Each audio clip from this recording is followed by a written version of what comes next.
السلام علیکم ملګرو، صدام حسین شباب ما یو ځل بیا د یو نوي پروګرام سره ستاسو مخې ته یم. په پېښور پوهنتون کې په هاسټل 9 کې ناست یو. نیمه شپه د شوکت سواتی را سره ناست دی، ګل کرم خان جدون را سره ناست دی، وسیم را سره ناست دی، موبایل یې نیولی دی. په دې نیمه شپه د خو یو کلام به ریکارډ کوو د شوکت نه، چونکې حالات ډېر خراب دي په ټول ملک کې. بیا یو په دویم لهر یو کورونایز ماحول دی، خلک ډېر ډسټرب دي. نو زه غواړم چې د ده نه داسې یو کلام ریکارډ کړو چې تاسو ته لږ خوند واخلئ. شوکت وروره هرکلی درته وایو په خپل پروګرام کې.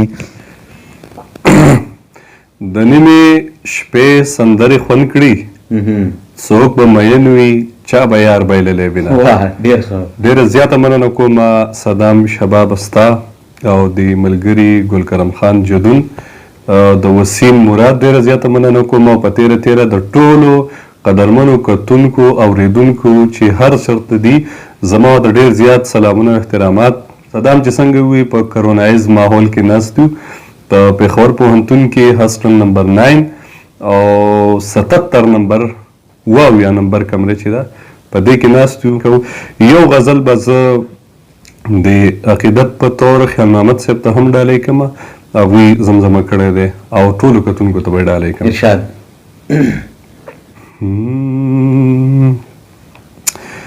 ستا د دوو ورځو سپرلی ستا د دوو ورځو ګلونه، خو زما په زړه د کېښو د همیش همیش زخمونه.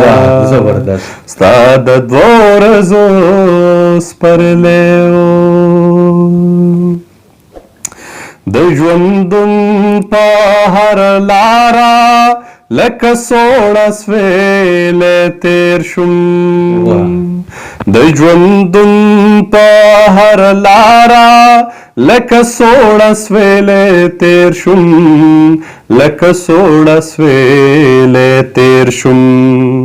په قدم قدم تاودو ستا د حسن محفلونه، خو زما په زړه د کېښو د همیش همیش زخمونه.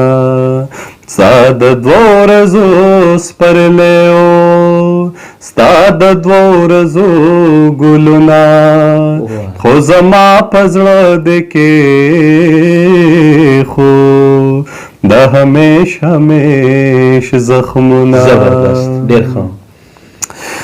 د وختونو د جولۍ نه هر چا خپله برخه یوړه، د وختونو د جولۍ نه هر چا خپله برخه یوړه، هر چا خپله برخه یوړه.